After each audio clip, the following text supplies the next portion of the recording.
Hello, എല്ലാവർക്കും നമസ്കാരം. പുതിയ വീഡിയോയിലേക്ക് എല്ലാവർക്കും സ്വാഗതം. നമ്മളിന്ന് കഴിഞ്ഞ ദിവസം ഇട്ട വീഡിയോൻ്റെ ഒരു പാർട്ട് 2 പോലെയാണ് വന്നിരിക്കുന്നത്. എന്നുവെച്ചാൽ കഴിഞ്ഞ ദിവസം നമ്മൾ ഇങ്ങനെ എല്ലാ സിലബസും കളക്ട് ചെയ്ത് സിലബസിൽ ഉള്ള എല്ലാ ടോപ്പിക്സിൻ്റെയും നോട്ട്സൊക്കെ കളക്ട് ചെയ്ത് അതെല്ലാം അറേഞ്ച് ചെയ്ത് വെച്ചു. റിവിഷൻ സ്റ്റാർട്ട് ചെയ്യാനായിട്ട് പ്രിപ്പയർ ആയി. ഇനി നെക്സ്റ്റ് നമുക്ക് ഇമ്പോർട്ടൻ്റ് ആയിട്ട് ഡെയിലി കവർ ചെയ്യേണ്ട പോർഷൻസ്, ഡെയിലി നോക്കി പോകേണ്ട ഭാഗങ്ങൾ, അതിനൊക്കെ വെച്ചിട്ട് ഒരു ചെറിയൊരു പ്ലാൻ ഉണ്ടാക്കുക. അതനുസരിച്ച് നമുക്ക് ഡെയിലി കവർ ചെയ്യേണ്ട പോർഷൻസ് ഏതാണെന്നതിനെ കുറിച്ചൊരു ഐഡിയ ഉണ്ടാക്കുക.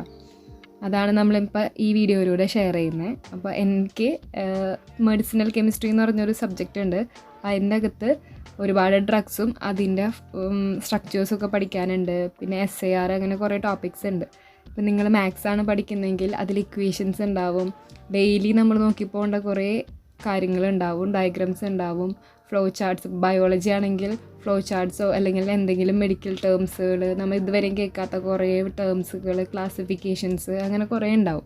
അപ്പോൾ നമുക്ക് ഡെയിലി ഒട്ടും ഓർക്കാൻ പറ്റാത്ത കുറേ ഇക്വേഷൻസ് ഒക്കെ ഉണ്ടെങ്കിൽ അത് ഡെയിലി നമ്മൾ കാണുന്ന പോലെ എന്തെങ്കിലും ചെയ്യണം. ഒന്നില്ലെങ്കിൽ ഒരു ചാർട്ട് എഴുതി വെക്കുക, അല്ലെങ്കിൽ ഒരു ഫ്ലാഷ് കാർഡ് ഉണ്ടാക്കുക, അല്ലെങ്കിൽ ഒരു നോട്ട്ബുക്കിൽ എഴുതി വെച്ചിട്ട് എല്ലാ ദിവസവും അത് റിവിഷൻ നോട്ട് പോലെ മറിച്ച് നോക്കുക. അങ്ങനെ ചെയ്യേണ്ട കുറേ കാര്യങ്ങളുണ്ട്. അതാണ് ഞാനിപ്പോൾ ഈ വീഡിയോയിലോട്ട് ഷെയർ ചെയ്യുന്നത്. അപ്പോൾ എന്നെ സംബന്ധിച്ച് മെഡിസിനൽ കെമിസ്ട്രി എന്ന് പറഞ്ഞൊരു സബ്ജക്റ്റ് ഉണ്ട്. ആ സബ്ജക്റ്റിലെ സ്ട്രക്ചേഴ്സ് എല്ലാം ഞാൻ ഏതൊക്കെയാണ്, എങ്ങനെയൊക്കെയാണ് പഠിക്കേണ്ടത്, ഒരു ദിവസം എത്ര സ്ട്രക്ചേഴ്സ്, എത്ര സിന്തസിസ് വെച്ച് കവർ ചെയ്തിട്ടുണ്ടെങ്കിൽ ഇങ്ങനെ എനിക്ക് സക്സസ്ഫുള്ളായിട്ട് റിവിഷൻ കംപ്ലീറ്റ് ചെയ്യാൻ പറ്റും എന്നുള്ളതിനെക്കുറിച്ചൊരു ഐഡിയ ഞാൻ ഉണ്ടാക്കുകയാണ്. അതുപോലെ ഇപ്പോൾ കെമിസ്ട്രിയിലാണെങ്കിൽ ഒരു കോമ്പൗണ്ടിൻ്റെ synthesis, preparations, chemical property, physical properties, reactions, അങ്ങനെ കുറേ ഉണ്ടാവും. അപ്പോൾ ഓരോ കോമ്പൗണ്ടും ഏതൊക്കെ ദിവസം കവർ ചെയ്യണം എന്നുള്ളതിനെക്കുറിച്ചും, അതിൻ്റെ നെയിം റിയാക്ഷൻസ് ഉണ്ട്, അതിനെങ്ങനെ അറേഞ്ച് ചെയ്യണം, ഇങ്ങനെ ഒരു ദിവസം എത്ര നെയിം റിയാക്ഷൻ പഠിക്കണം, അങ്ങനെ ഒരു ചെറിയൊരു ഫ്രെയിം ഉണ്ടാക്കുകയാണ് ഞാനിതിൽ ചെയ്യുന്നത്. പിന്നെ ഫ്ലാഷ് കാർഡിൻ്റെ കാര്യം ഞാൻ പറഞ്ഞല്ലോ, നമുക്ക് ഓർത്ത് വെക്കേണ്ട അല്ലെങ്കിൽ ഡെയിലി കാണേണ്ട കുറേ സ്ട്രക്ചേഴ്സ്, ഫോർമുലാസ്, അങ്ങനത്തെ കാര്യങ്ങളൊക്കെ നമുക്ക് ഫ്ലാഷ് കാർഡായിട്ട് വെക്കുന്നതായിരിക്കും കുറച്ചും കൂടി കൺവീനിയൻറ്റ്. അപ്പോൾ നമുക്ക് ഡെയിലി അത് നോക്കി പോകാൻ പറ്റും. അപ്പം ഞാനിപ്പോൾ മെഡിസിൻ കെമിസ്ട്രിയിലത്തെ എല്ലാ ഡ്രഗുകളും ആ ഡ്രഗിൻ്റെ സ്ട്രക്ചേഴ്സും ഒരു സൈഡിൽ പേര്, ഓപ്പോസിറ്റ് സൈഡിൽ സ്ട്രക്ചേഴ്സായിട്ട് ഞാൻ ഒരു ഫ്ലാഷ് കാർഡ് അറേഞ്ച് ചെയ്ത് വെക്കുകയാണ്.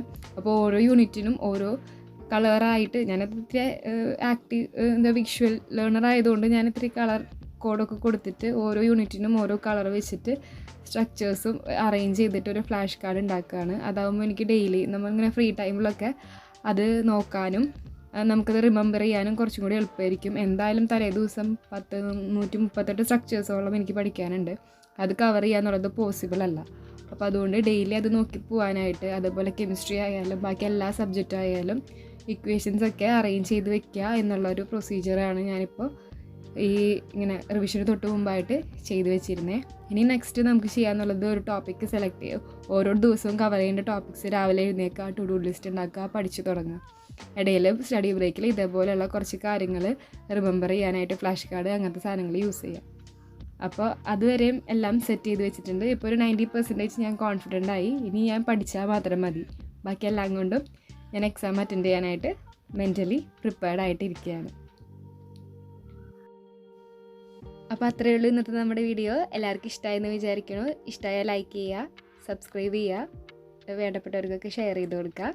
അപ്പോൾ അടുത്ത വീഡിയോയിലൂടെ ശരിക്കും റിവിഷനായിട്ട് ഇങ്ങനെ സീരീസ് പോലെ ഇട്ട് തുടങ്ങാം.